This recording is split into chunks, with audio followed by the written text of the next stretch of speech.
Ngayon, puntahan naman natin sapagkat kitang-kita nyo, initially calm and collected. Si VP Daisara, dahil nagkaroon siya ng parang press conference, may mga reporters ang pumasok doon sa kanilang Zoom. Pero dahil nga matagal na nagtitimpi yung Ali, inilabas niya na yung kanyang galit. At marami siyang mga expose, mga sikreto ng kanyang tinatanaw na sumisira sa kanyang karangalan. At kagaya ng ama,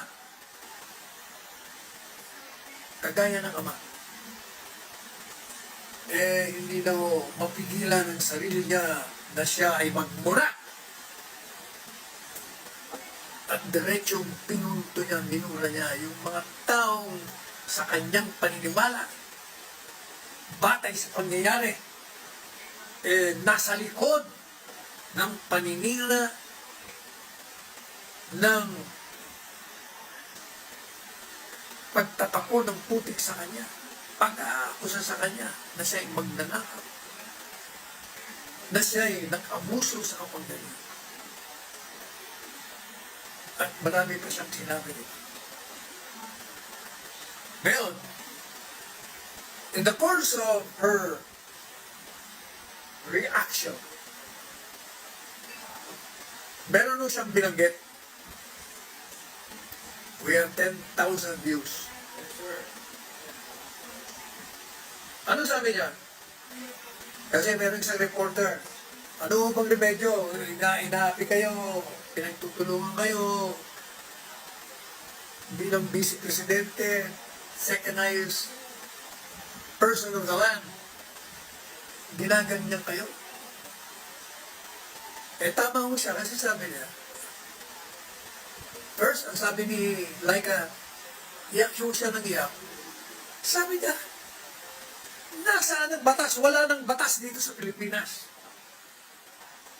Ako yung ordinaryo lamang empleyado, ginaganito niyo ako. Paano na yung mga iba? Siya nga, meron siyang kaibigang vice-presidente. Meron siyang uncle na dating judge o dating mayor at meron siyang ama na judge. Nilakasta na ng ganun-ganun lang. O di lalo na. Di ba ordinaryong tao? Nasaan ang batas? Walang batas dito sa Pilipinas. Sinundan naman ang BP. Sabi niya ako, vice-presidente ng bansa, ginaganito niyo ako. Binabastos niyo ako. Tapos sasabihin niyo akong spoiled brat. Kayo yun.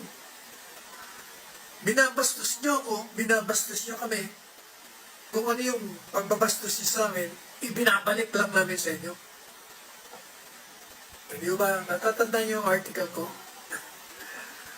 Nung sinabi ni Inday Sara, na pag hindi niyo ko tinigilan, uhukayin ko yung mga labi ng nasirang Presidente Marcos Sr. Dadalhin ko sa West Philippine Sea. Kakalat ko doon. Kayo naman, literal ang tingin nyo. Kaya sabi nyo, disrespeto. Hindi.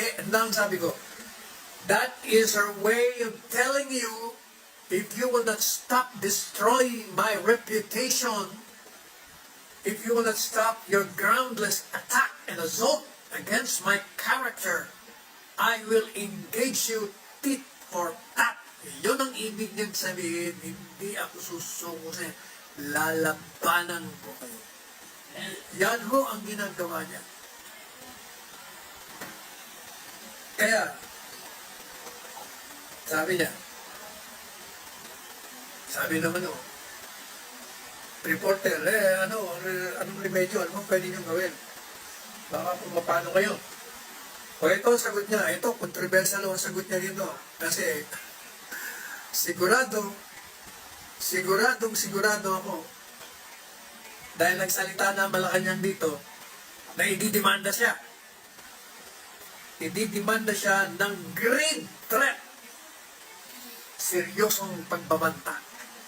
Because under Article 282 of the Revised Penal Code, any person who threatens another with harm or injury to his person and property is liable for great threat. O yan, sigurado yan ang bibimana sa akin. At dahil malakas ang, siyempre, yung piskal, most likely, ipapile na yun. At kung yung judge naman, takot din. Dahil hindi naman lahat ng judge matatapang eh. Bihirang-bihira yung matapang eh. Palaging takot sa kung sino nasa kapangyarihan. Iko-convict. At siyempre, pag na-convict, ikukulong. Yeah, naku, yan ang wag yung gagawin. Maniwala kayo. Because if you do that, you impeach her or jail her, that will be the beginning of the end of your whole empire. At dahil yun sinabi. Ngayon, tanong. Siyempre, mga abogado, very diretso na. Kasi, sabi ng batas, kung sino man ang magbabanta sa isang tao ng bibigyan niya ng isang hakbang o gawain na makakasakit sa kanyang katawan o sa kanyang ari-arian ay nagkakasala sa isang maselang pagbabanta or great threat. At first blush, yung mga abogado, ay yung mga galing na abogado, great threat talaga yan. Pero teka muna, ano bang sabi niya? Ang sagot niya dun sa anong gagawin niya dahil nilalapastangan siya. O ito ang maliwanag kasi ako, narinig ko mismo yan. Sabi ni Inday Sara, wag ko kayo mag-alala sapagkat may kinausap na akong tao na pag may nangyari sa akin, pag ako'y napatay dito, napatay, may nangyari sa akin. Ang sabi ko sa kanya, patayin nyo si Vivian. Patayin nyo si Lisa. Patayin nyo si Martin. And I'm not joking. Inulit niya. O kaya, siyempre lahat. Grabe, great. Alam nyo, mag-isip-isip muna kayo. Kahit yung mga magagaling na abogado. Tandaan nyo, yung statement niya, we should look at it in context. At sabi niya, kung mamatay ako, kung patayin ako, kung may mangyari sa akin, anong ibig sabihin? Ibig sabihin, meron siyang alam na siya'y papatayin. Meron siyang alam na may nagpaplano sa kanya. Dahil nga sa kalakaran na maraming ginagawang paninira sa kanya, kulang na lang talagang barilin siya at patayin siya. Yun ang background. Yun ang basis ng salita niya. Sa madaling sabi, nung sinabi niya, pag ako'y pinatay, so ang tanong ko sa inyo, magkakaroon lang ng pagbabanta kung patay na siya. Yun ang bantang mangyayari na. Sa ngayon hindi pa ako eh. In other words, yung sinasabi ng Malacanang that is an active threat. It's not an active threat. It is the opposite. It is inactive threat. Kung baga, yung tubig, hindi pa yelo. Pag nilagay mo sa freezer, saka lang magiging yelo, magiging buo. Plano pa lang yun. At hindi krimen ang isang plano. There must be an overt act. Kaya, relax kayo. Kaya kayo mga piskal, pag pinail sa inyo, gamitin nyo yung mga pinag-aralan nyo. Lalong-lalo na kung estudyante ko kayo. Sa College of Law, huwag kayong matakot. Rule against it. Kung mga judges din kayo, at naging estudyante ko kayo, dismiss the case. Sapagkat walang crime na kinamit. Pinakita niya lang na kayo ay yung mga ipapapatay ko. Kung ako napatay, kayo ang nagpapatay sa akin. Yun ang ibig kong sabihin. We have 12K. I have 12,000 pesos in my pocket, but I lost it. I lost it because I bought something. Anyway, ganyan. So, ganyan. So, anong masasabi ngayon natin sa nangyari? Sabi ko nga ako sa akin, kaibigan. What is happening in this country is against Inday Sara is an assault, a naked, brazen violation of the Constitution. Unconstitutional lahat ang ginagawa nila kay Laika, kay Inday Sara, at kay Presidente Duterte.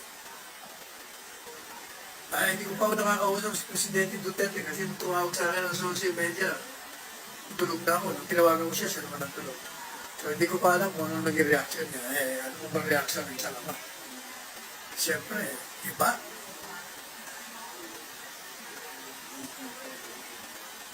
Ganon din ang ginawa nila. Yung illegality, masyadong obvious. It's too evident to ignore. We cannot be ignoring this. Now, there are so many of you calling for people power. Gusto nyo, alam niyo yung people power, madaling sabihin niya, but ang people power hindi yung nangyayari sa isang kisat mata. Ang people power noong 1965 revolution, it took us many years. I remember, kailan ba yung people power? Tama ba ako? 65, 85. 85. Sinimulan nun namin yung 1965 pa. 85, 86 ang revolution, di ba? 1986, EDSA revolution. 65 pa ho. Nung kami mga estudyante, aktivista, nagsimula na ho kami. Kasi sa aming pananaw, sa aming personal na pananaw, ang dating Pangulong Ferdinand Marcos Sr. was violating through the military and the police the rights, the human rights of the Philippines. Kaya nag-aktivista kami, di ba? Nandiyan yung Kabataan Makabayan, nandiyan yung Samahang Demokratikong Kabayan, SDK, nandiyan yung itinayo kong Samahang Radikal. 1965, ako nagsimula niyan. Ganon din ang grupo nila Nilutayan. Kung meron yung 65, took us 21 years bago nabuo yung people power. Kaya hindi yung ganun kabilis, kadali. Kaya sinasabihan. Kaya tama yung sinasabi ni Inday. Sabi niya, I appreciate you calling for going to the street. EDSA. Pero ang labanan, hindi sa kalsada. Ang labanan, alam niyo na kung saan. Hindi dyan. Pero, anong dapat natin gawin? Dapat po natin gawin. Kahit na hindi people power, lumabas kayo. Iparamdam nyo sa mga kinaukulan na hindi pwede ang patuloy na paglabag nila sa katarapatan ng tao, ang kanilang pagsira sa mga karangalan ng mga inosenteng tao, ang pagpapakulong nila sa mga resource persons na wala namang kasalanan maliban sa ayaw sumagot. Dahil may dahilan naman. Kasi sa ating saligang batas, pwede ka namang hindi sumagot pag ini-incriminate mo na sarili mo. Hindi po ba? Lumabas kayo, hindi para mag-revolusyon o maging magsigar. Hindi ho yan. Kung hindi, ipakita nyo sapagkat ang pamalaan, kung sila ay maselang mag-aaral ng kasaysayan. They will learn from the lessons of the past, the lessons of history.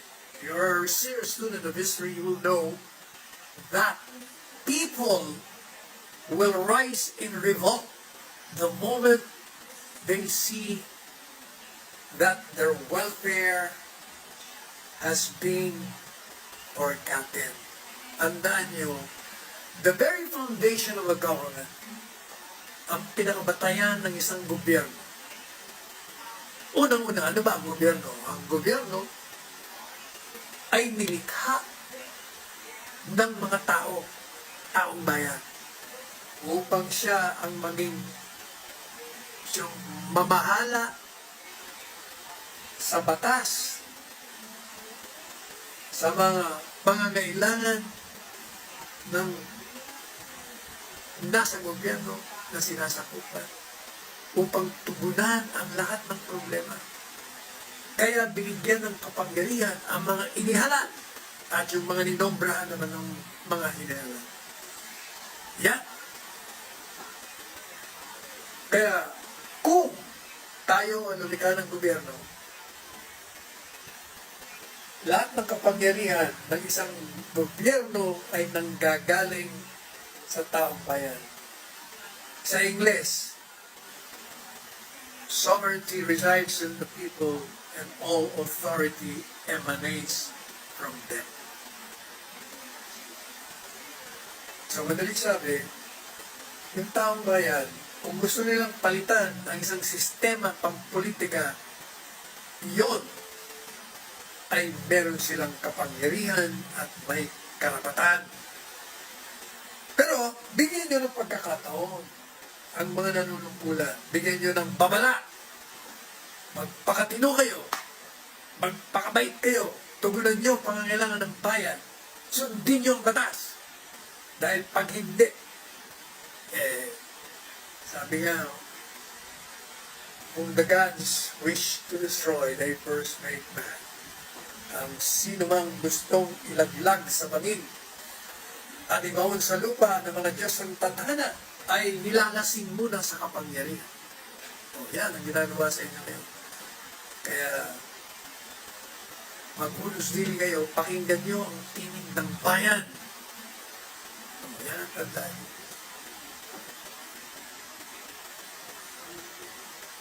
O yan ang tinatawag na kudita. Tsaka alam nyo, meron ba akong sabihin sa inyo? Yung mga military, nung panahon ng EDSA Revolt, panahon ng EDSA Revolt 2, yung era, ang napansin ko sa military, naghihintay muna sila, pag nakita nila ng tao lumalabas na sa kalsada, saka sila papasok, mag-withdraw ng support. So, mahalaga pa rin na pinapakita ng taong bayan yung kanilang pagtutol sa pangkasulukuyang paninira at paglabag sa karapatan pangtao, paglabag sa saligang batas. Kailangan makita nila yun. Kasi sa ngayon, sabi nga ng mga nakausap kong koronel, bakit di kayo umimik? Busog mo kami. Bakit kayo busog? Kasi si PRD, dinoble na ng sahod namin, wala na kami reason. Nung lumaban ako kami ng EDSA Revolution, inaapi kami mga pulis, kami mga sundalo, may problema. Kaya kami nag-revolution, sumama kami sa taong bayan ngayon. Medyo kayo na kami. Kailangan isipin nyo rin yung inyong mga anak. Sabi nga ni Presidente, hindi naman kayo kailangan magkuha. Magsalita lang kayo. Kung ako kayo, magsalita lang kayo ng mag-issue kayo ng statement. Lagyan yung mga pangalan nyo. Maniwala kayong kukulong kayo nga. Kung kayong lahat pipirma, kayong lahat ang matataas, maniwala kayo, titino yan. Titino. Yung mga tiwaling opisyal. Kasi kung kayo mismo sabihin nyo, sinusuportahan namin si Presidente Duterte, at mahal namin to, malaki ang ginawa nito sa aming bansa. Sinusuportahan namin si Vice Presidente Sara sapagkat matino ito. O kahit na huwag yung banata ng gobyerno, yun lang ang sabihin nyo. Tapos gobyerno kailangan, maniwala kayo. Titino yan. Alam nyo, ayaw mo ni Presidente Duterte na dumanak ang dugo. Kasi talaga, pag nagkaroon ng labanan ng mga ideolohiya rito, talaga maghahalong balas sa tilo. Ayaw ko natin gawin yan.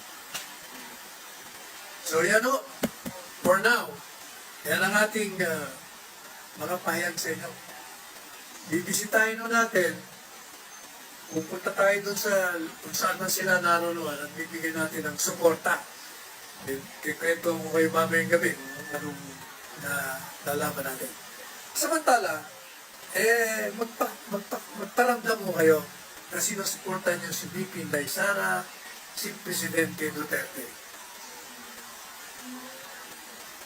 Siguro, ang mungkahi ko, yung iba gusto maglagay ng armband daw na black.